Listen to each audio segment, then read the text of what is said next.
Okay, good afternoon. Yeah, good afternoon to you. Okay, just recently, we've seen that the U.S. government under Donald Trump have brought back the case of Tinubu, that he had in 1992 and 1993. And we know prior to the election, the U.S. government refused to bring out, his case file as regards, what happened in 1992 and 1993. But we have Trump there sitting as the current president of the United States of America. But do you think Trump will do the needful by bringing out or nailing Tinubu this time around? Yeah, I think Trump is doing the right work right now, because I could remember in 1863, Abraham Lincoln was U.S. president. Then in 1776 to 1786 and so on fought. They wanted to retain General George Washington, who was the first American president, and they fought very hard so that everything in America will belong to Americans. And do you know the meaning of that? Americanism. Americanism meaning America is for Americans. Let me tell you the reason why I'm just bringing in this issue in Tinubu issue. Listen, if you're a Nigerian, if you're a Zimbabwean, if you're a Cameroonian, if you are an American, Jamaican, or British man, if you violate American law, they will hold you. Oga, nobody supersedes American Constitution in the United States of America. If you go contrary to American law, they will hold you. Oga, Tinubu is not bigger than U.S. Constitution. Oga, Tinubu was nailed 92-93. When Abiola presidency, let me say democratic crisis, because he was elected democratically, was going on in 1992-93, Tinubu got himself involved in the United States of America, and the case has come up under FOIA, Freedom of Information Agency in the United States. American lawyers, American human rights activists, American citizens could no longer hold their mouth or keep their mouth shut. So they remember this platform before Trump. They say, Oga Trump, CFOIA, Freedom of Information Agency, we must talk. What transpired between Nigerian president and the U.S. government in 1993? We are going to bring it out. We are going to bring out the whole document. You can't stop us. They work hard, because Nigerian government actually went to the United States and said, no, don't make it public. Don't make it public. That was why during Obi Tinubu Presidential Election Tribunal, they stopped the court. They stopped the aggrieved parties like ATIKU, Sowore, Obi, and the rest of other presidential candidates that was actually flawed extrajudiciary, illegally by APC presidential candidate Tinubu. They said, no, don't bring it out. Don't bring this drug issue out. They hold it. But today, Americans stood up on their feet because they actually found out that Tinubu is not doing the normal thing. Tinubu is holding Nnamdi illegally. Tinubu, Lekwot, no. Zamani, Lekwot, no. El Zakzaki, the leader of Shiites, is still in jail. Why? Why must Sunni go against Shiites to the level of holding illegally El Zakzaki? Igboho was in jail. Nnamdi was in jail. Tinubu become Nigerian president. He set Igboho free, living in Nnamdi. Why? Is it supposed to be like that? Because Igboho is from Yoruba land. Then Nnamdi is an Igbo man. They want him to die there. Okay, let me tell you, America will come up to actually kick Nigerian president's ass. They are going to kick his ass. Do you know what? The case has come up, and they don't want to hide everything. They won't leave any table unturned until they make the whole case open to Nigeria. Do we know the kind of case that Tinubu had with America in the past that brings about this kind of, verbal crisis between the United States of America and that's rock? No, I don't know. But from some angles, they are saying that Tinubu's transactions in the past has actually caught the attention of the current, administration, U.S. administration under the watch of Donald Trump. And Trump is trying to pacify the American indigents, American lawyers, American faithfuls, people that actually respect what is America. What is American first?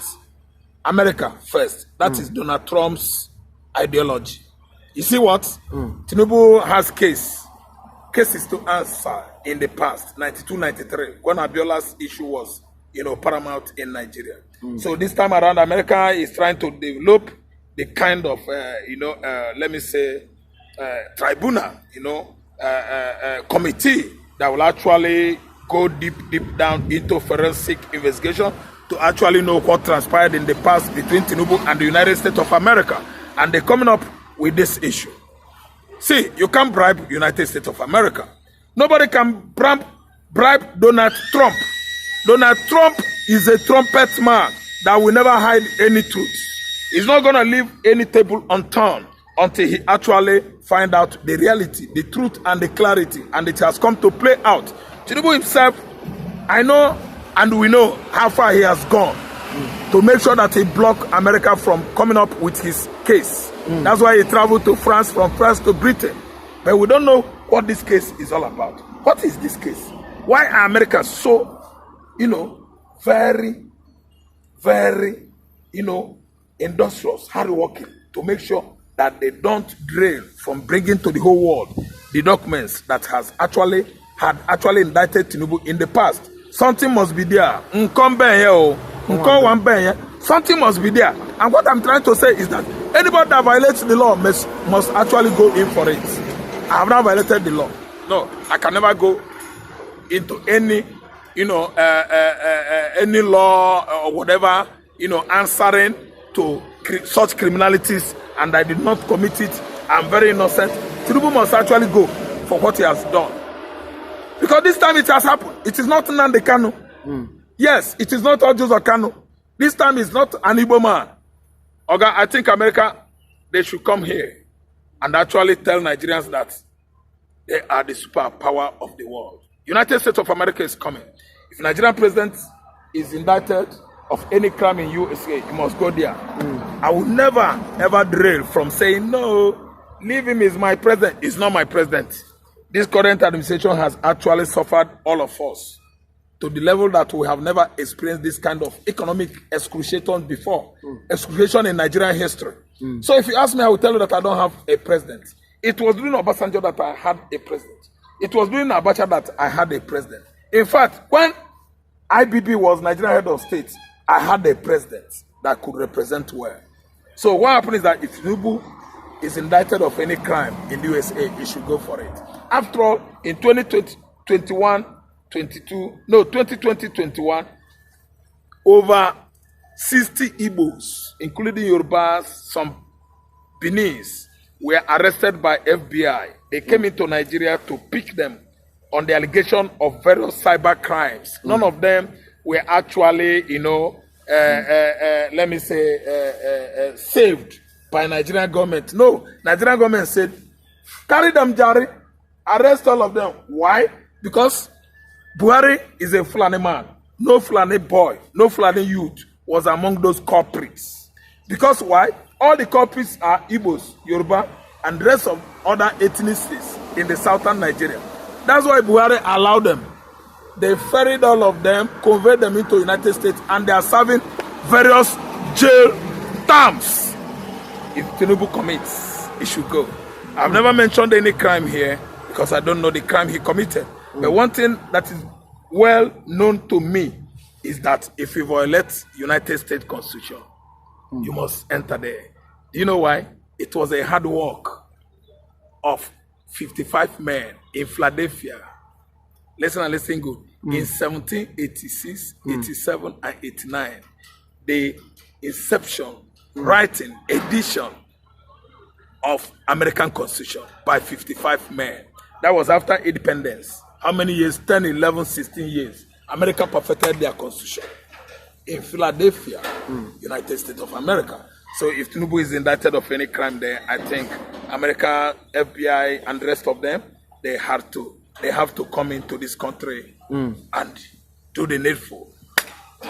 But why do you think Tinubu forfeited that $460,000, back then? Why do you think that it was? He had a guilty conscience. That was why he had to forfeit that money. Yeah, meaning he's guilty.